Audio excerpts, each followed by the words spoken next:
자, 오늘 말씀은 신광야를 통과하라입니다. 성경에서 특별히 구약 성경에 많은 사건들이 기록되어 있는데 그 중에서 구약을 대표하는 가장 의미 있는 큰 사건을 하나 꼽는다고 하면은 바로 출애굽, 애굽을 빠져나오는 출애굽이라고 할 수 있을 것입니다. 출애굽을 했던 백성들이 가나안을 가는 것이 목적지입니다. 모든 하나님의 부르심과 자유에는 영어 전치사로 from과 to가 있습니다. from, 뭐뭇으로부터 속박된 것으로부터 빠져나와야 되고, 그 다음에 to, 뭐뭇을 향한 목적이 있는 그러한 신앙의 행로가 돼야 되겠죠. 그래서 이스라엘 백성들이 애굽에서 나와 from 애굽입니다. 애굽에서 나와서 to 가나안 땅으로 가는데 중간에 반드시 거치지 않으면 안 되는 중요한 코스가 하나가 있습니다. 바로 이것이 오늘날 신앙생활하는 저와 여러분들에게 상징적으로 이것이 우리 가운데 적용이 되고 있는 이 중요한 코스, 바로 광야길입니다. 광야길입니다. 구약 성경에는 이스라엘 백성들이 거쳐야 했던 광야 5개 광야를 소개하고 있습니다. 첫 번째는 수르 땅, 수르 광야입니다. 이 수르 광야는 아브라함이 하나님 앞에 부르심을 받고 갈대아 우를 떠나서 맨 처음에 하나님 부르심을 향해서 정처 없이 그야말로 신약 성경 기록에 의하면은 갈 바를 알지 못하고 나아갔더라 했을 때 갈 바를 알지 못하고 나갔던 장소가 바로 수르 땅, 수르 광야입니다. 자, 여기서는 출애굽한 이후에 저들이 물을 얻지 못해서 마라의 쓴물 사건을 경험했던 장소이기도 하죠. 자, 출애굽기 15장 22절에 모세가 홍해에서 이스라엘을 인도하며 그들이 나와서 수르 광야로 들어가서 거기서 사흘 길을 걸었으나 물을 얻지 못하고 마라에 이르렀더니 그곳 물이 써서 마시지 못하겠으므로 그 이름을 마라라 하였더라. 마라는 성벽이라는 뜻이고 성벽의 히브리어는 에담입니다. 그래서 이 수르 광야, 에담 광야는 같은 지명으로 보시면 됩니다. 두 번째는 신광야입니다. 신광야. 저들이 마라의 쓴물을 지나서 도달하게 된 장소가 엘림이라고 유명한, 여러분 그 휴식처 있죠. 물샘, 여러분 종려나무 70주, 물샘 12개의 물샘과 70그루의 종려나무가 기다리고 있었던 엘림. 정말 좋은 장소이죠. 사막의 오아시스를 만난 격이죠. 그런데 문제는 신약의 변화산에서도 이 베드로와 요한이 변화산에 그대로 머물러 있도록 하는 것이 주님의 뜻이 아니죠. 계속 우리는 이 세상으로 나가야 됩니다. 자, 저들이 이 엘림에 오래 있을 수가 없어서 그것을 떠나게 돼서 도달한 곳이 신광야입니다. 성경에서 신광야 자주 등장을 하는데 이 신은 이 한자 번역을 해서 이 새로울 신, 무슨 매울 신 이런 한자 뜻이 아닙니다. 히브리 음력이에요. 미드바로 신입니다. 미드바로 광야이죠. 미드바로 신, 광야, 신 광야라고 하는 뜻이에요. 자, 이 신 광야는 이 뜻이 점토가 많고 진흙투성이에다가 질척질척하다는 뜻을 가지고 있습니다. 또 가시 같은 뜻도 담겨져 있습니다. 굉장히 독특합니다. 왜냐? 이 사막지대에는 이 진흙 구조가 별로 없어요. 물이 메마른 것 아니겠습니까? 그런데도 이것이 신광야입니다. 그러니까 굉장히 이것은 상징적으로 길이 험악하고 길이 험난하고 앞길이 잘 보이질 않고 불투명하고 오리무중에 어려운 인생의 시연의 과정이다. 이것은 우리가 말할 때 한자로 매울 신을 여기다가 적용을 해봐도 될 것 같은 생각이 듭니다. 정말 신이 새로울 신이 아니라 매울 신, 정말 매운맛. 그래서 인생에 있어서 앞날을 예측하기 어려운 장소. 그래서 이스라엘 백성들이 여기서 불평과 불만을 많이 쏟아낸 장소. 그리고 여기서 출애굽기 16장 기록을 쭉 읽어보게 되면 하나님께서 하늘 양식을 비같이 내려준 장소이기도 하고요. 그 다음에 여기서 출애굽기 17장으로 넘어가게 되면 신광야, 신의 광야 사이에 르비딤에 갔을 때 마실 물이 없어서 고난당할 때 반석에서 물을 내어 마시게 했던 그런 장소로도 연결이 되는 광야입니다. 세 번째 광야는 시내 광야. 이것은 시나이 반도, 시내 지역. 여러분 시내 산 할 때 시내 산도 시나이, 시내에 있는 산입니다. 자, 시내 광야, 시내 산에 도착을 이제 하게 돼서 거기서 이스라엘 백성들이 약 11개월 동안 머물면서 저들이 모든 제도를 정비하게 됩니다. 하나님께서 율례와 법도를 주시고 그 다음에 거기서 구름 기둥과 불 기둥으로 인도하시게 되죠. 그래서 제2년 2월 20일에 증거방 위에 머물러 있던 이 구름 기둥이 떠올라서 그 구름 기둥을 따라 시내산을 떠나 이스라엘 백성이 어디로 가요? 바로 그 유명한 기브롯 핫다와 하세롯을 지나가게 되는데 이 기브롯 핫다와가 이게 바로 욕심과 탐욕의 무덤이다라고 하는 뜻을 가지고 있는 험난한 이 아골 골짜기의 이 이름과도 버금할 수 있는 아주 고난과 시련의 장소가 됩니다. 그런 장소를 경유해서 3일 만에 도달한 곳이 바란 광야에 이르게 되죠. 그래서 네 번째 광야는 바란 광야입니다. 바란 광야는 한마디로 고원지대에 있습니다. 아주 높이 있는데 이게 동으로는 아라바 골짜기, 서로는 술 광야, 남으로는 시내산, 그리고 북으로는 가나안 땅, 남방 경계 아모리 산지까지 뻗쳐져 있는 광야인데 이 광야의 특징은 한마디로 척박하고 황량해서 사람이 거주할 수 없는 아주 그러한 황량한 그런 지명입니다. 마지막 다섯 번째는 아까 말한 신 광야, 두 번째 신. 이것은 히브리어로 말하면 미드바라 그러니까 친입니다. 친과 이 시옷 발음이 같이 있는 친. 그래서 여기를 신이라고 번역을 했지만 이건 알파벳으로 쓰게 되면 Z를 써서 진광야 이렇게 말하는 것이 음력에는 맞겠습니다. 자, 여기는 민수기 33장에 나오는데 여기는 가데스 바네아와 그 다음에 에돔 동쪽 경계까지의 지역인데 여기서는 모세가 12명의 정탐꾼을 보낸 장소. 그 다음에 모세가 이제 하나님을 찬양하고 이 누이 미리암 있죠. 미리암이 이렇게 비난했다가 문둥병 걸리기도 하고 그러했던 그 누이 미리암이 죽어서 묻혀진 장소가 바로 또 진광야. 그 다음에 신명기 32장 51절 기록을 보면 모세가 무리바 물사건으로 어떻게 됐어요? 가나안에 들어가지 못한다고 이 혈기 분노를 내서 가나안을 들어갈 수 없다고 하는 책망을 받은 장소이기도 합니다. 이처럼 이스라엘 백성이 40년 광야를 보내는 동안에 척박한 땅 신광야에서 38년 동안이라는 시간을 거기서 보내야 했습니다. 그래서 그야말로 인생 광야가 무엇인지, 광야가 어떤 삶인지를 정말로 아주 분명하게 거기서 학습을 한 그런 장소이기도 합니다. 이스라엘 백성들은 광야를 지날 때에 거기서 원망과 불평이라고 하는 여러분 귀에 아주 익숙이 들었을 법한 이 단어, 원망과 불평 또는 불평과 원망의 그러한 벽을 넘지를 못했어요. 그래서 저들이 광야를 지나는 동안에 불평과 원망을 한 게 10번 가량이 됩니다. 첫 번째, 홍해 바다를 앞에 두고 애국 군대가 뒤에서 추격해 올 때에 불평했습니다. 둘째, 마라의 쓴물로 불평했습니다. 세 번째, 신광야에서 양식 때문에 불평했습니다.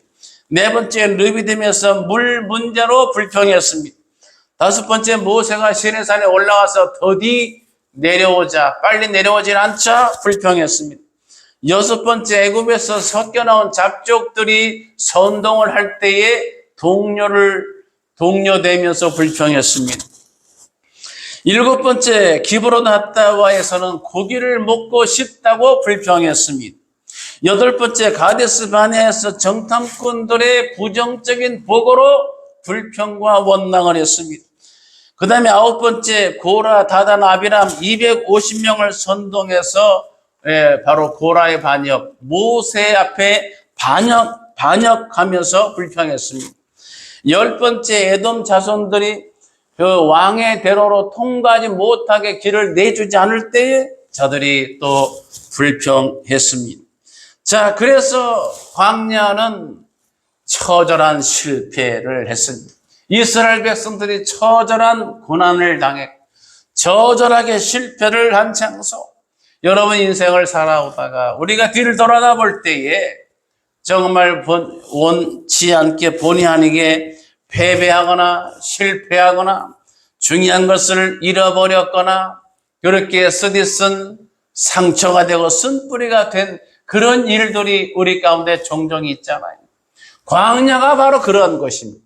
성경의 광야가 5군데나 소개되면서 이스라엘 백성들이 이 광야에서 저 광야로, 저 광야에서 또 다른 광야로 움직여가는 과정이 바로 오늘날 저와 여러분의 주의 영원한 하나님 나라 가기까지의 이 땅을 경유하는 그런 과정이 되기도 하는 것입니다.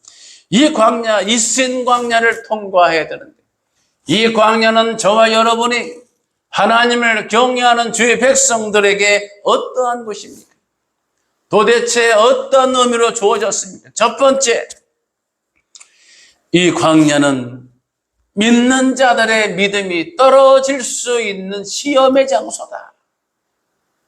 진짜인지 가짜인지. 여러분, 항아리 속에 빗물을 담아뒀을 때 이 물이 맑은 물인가 아니면 그렇지 않은가를 휘저보면 알 수가 있습니다. 가만히 있을 때는 맑아 보이지만 그 속에 흙탕물이 있는 경우는 휘저을 때에 바로 더러움으로 가득 차게 됩니다.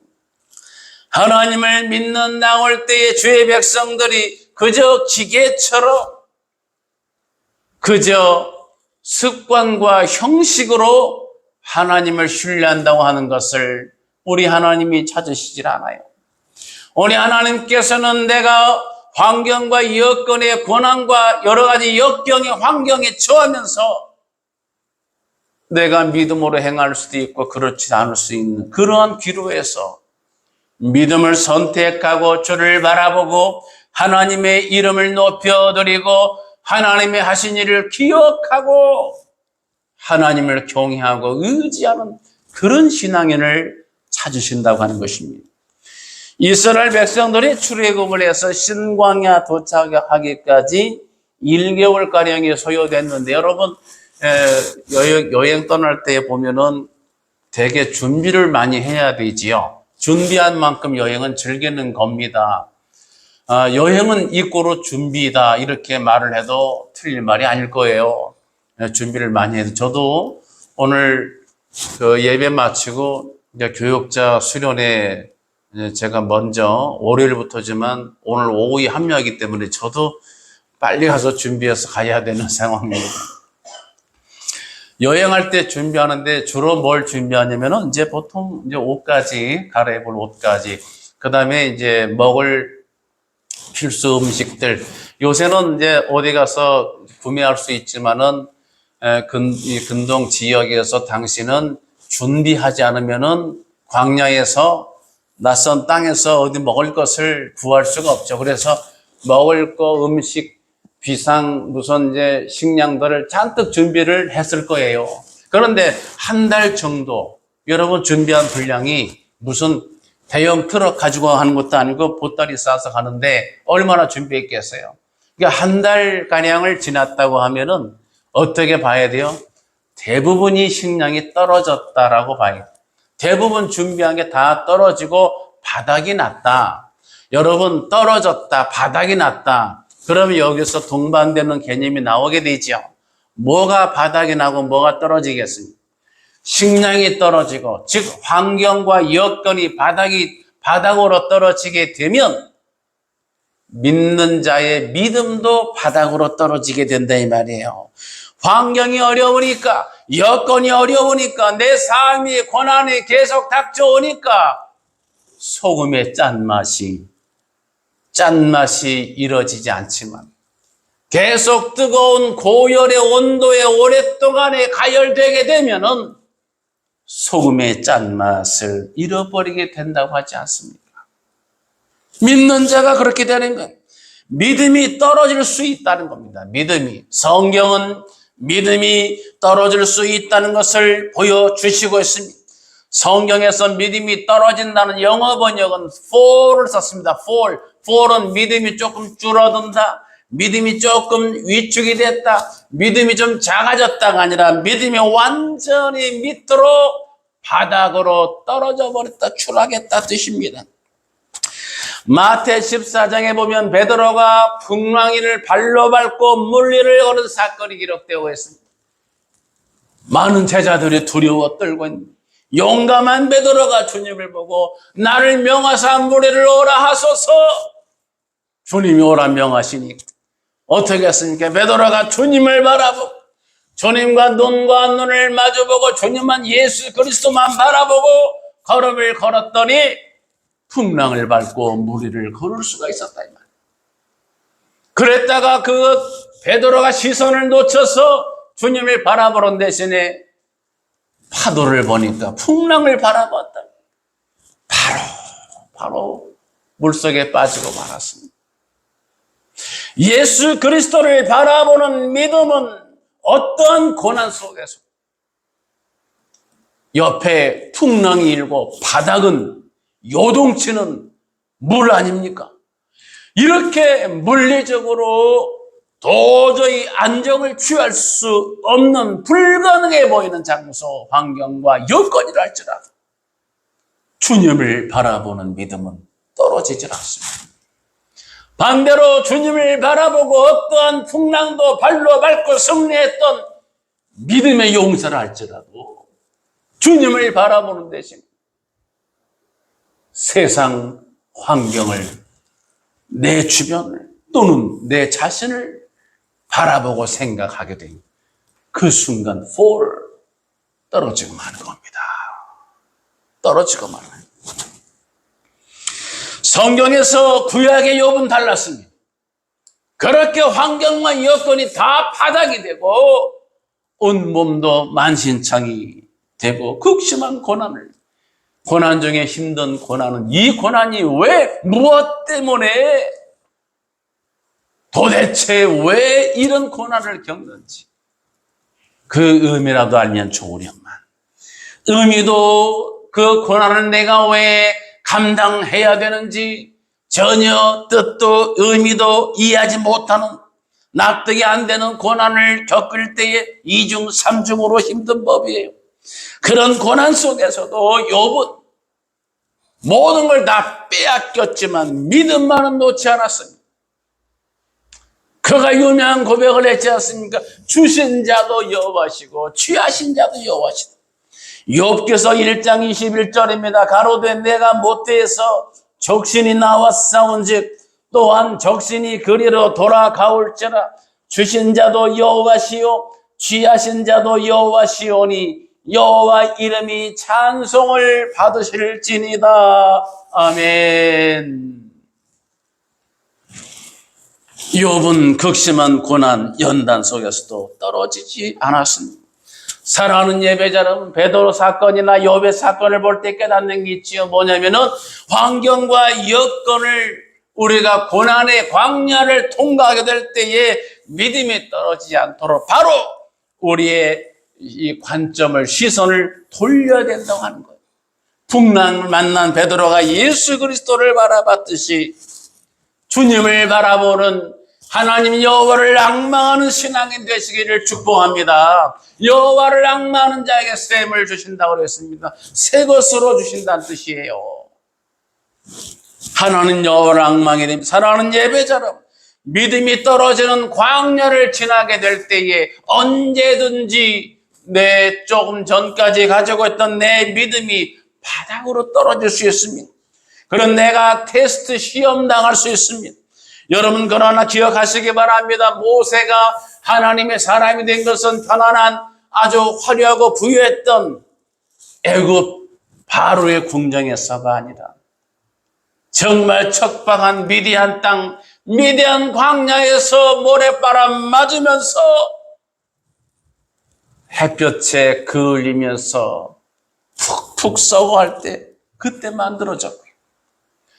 또한 잘 아시는 다윗 왕도 하나님의 사람이 된 것은 왕궁에서가 아니라 그가 광야로 피해 다니면서 여러 아둘람 공동체 사람들을 거느리면서 그 아픔을 다 감내하는 과정에서 하나님의 사람으로 만들어졌다고 하는 것입니다. 그러므로 어떤 고난과 환난과 연단의 광야를 지난다 할지라도 우리는 환경과 여건을 보는 시선을 바로 거두어서 믿음의 주요 온전케 하신 이인 예수 그리스도를 바라보는 신선한 예배자 되시기를 축복합니다. 두 번째 광야는 하나님이 먹이시는 장소. 하나님이 먹이시는, 아까 설명한 것처럼 한 달 정도 지났을 때 준비한 거 다 떨어졌습니다. 여러분 그 물질도 마찬가지예요. 수입이 계속 들어와야 되는데 모아놓은 걸 쓰기 시작하면은 처음에는 넉넉해 보이지만 지출만 하게 되면 언제고 바닥이 나고 맙니다. 계속 채워져야 되고 공급이 돼야 되는 겁니다. 음식이 공급되질 않습니다. 저들이 다 떨어졌습니다. 저들이 그래서 한계에 도달했을 때에 어떻게 먹고 살았습니까? 만군의 주 여호와 하나님께서 양식을 준비하셔서 먹이신 줄 믿으시기 바랍니다. 저들의 음식이 부족해서 원망하고 불평하고 있을 때에 출애굽기 16장 4절 보면 하늘로부터 만나를 비같이 내려주시겠다 이렇게 하나님이 말씀을 주셨고 그 다음에 출애굽기 16장 13절 이후 기록을 보게 되면 실제로 만나가 떨어져 내렸다고 하는 기록을 볼 수가 있어요. 저녁에는 메추라기가 와서 진에 덮이고 아침에는 이슬이 진 주위에 있더니 이슬이 마른 후에 광야 지면에 작고 둥글며 서리같이 가는 것이 있는지라 이스라엘 자손이 보고 그것이 무엇인지 알지 못하여 서로 이르되 이것이 무엇이냐 하니 모세가 그들에게 이르되 이는 여호와께서 너희에게 주어 먹게 하신 양식이라. 할렐루야.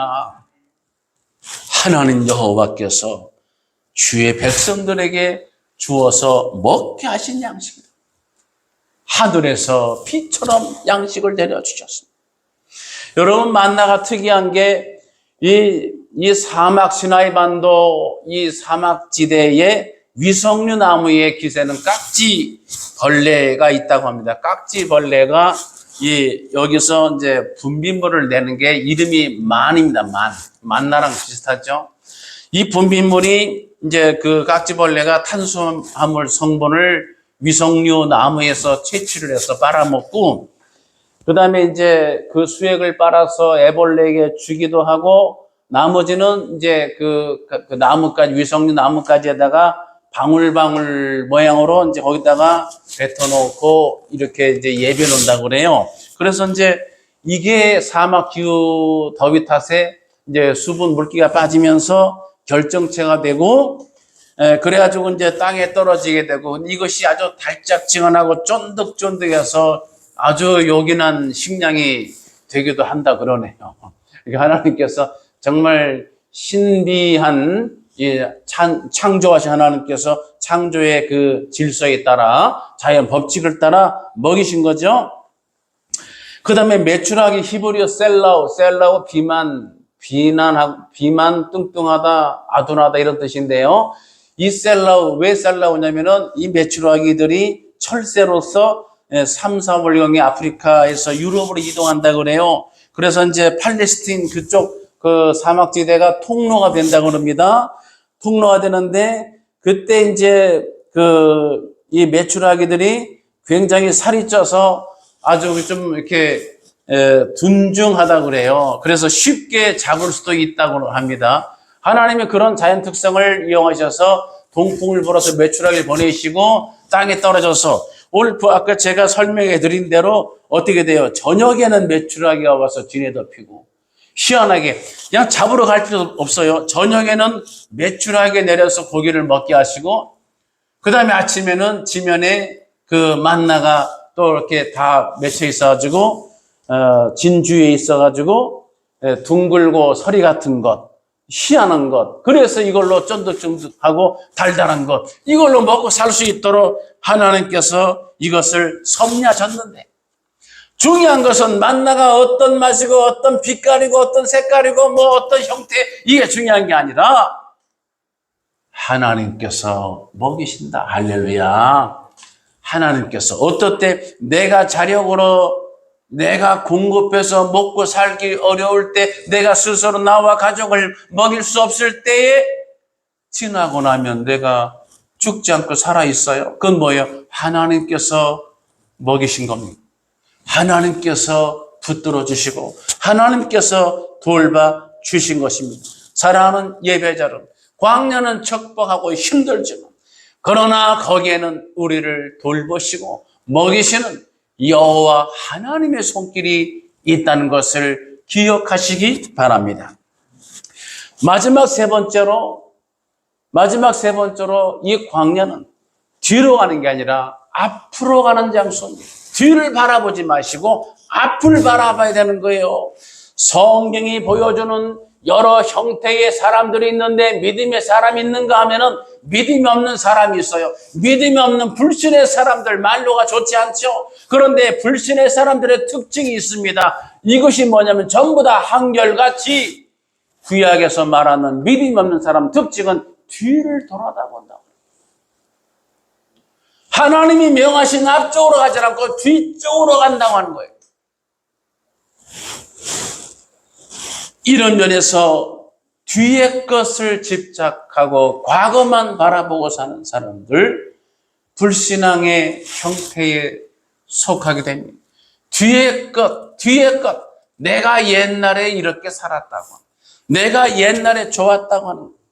여러분, 그런 것을 잘 알려주는 게 신광야인데, 여러분 현재 신광야는 척박하고 어렵긴 하지만은 여기서 챙겨 가질 만한 의미 있는 것들이 있어요. 이게 뭐예요? 첫 번째는 이 고난이 하나님 앞에서 이 신앙인이 저와 여러분들 주의 백성들이 겸손을 배울 수 있는 좋은 약의 기능을 담당하게 됩니다. 좋은 약의 기능.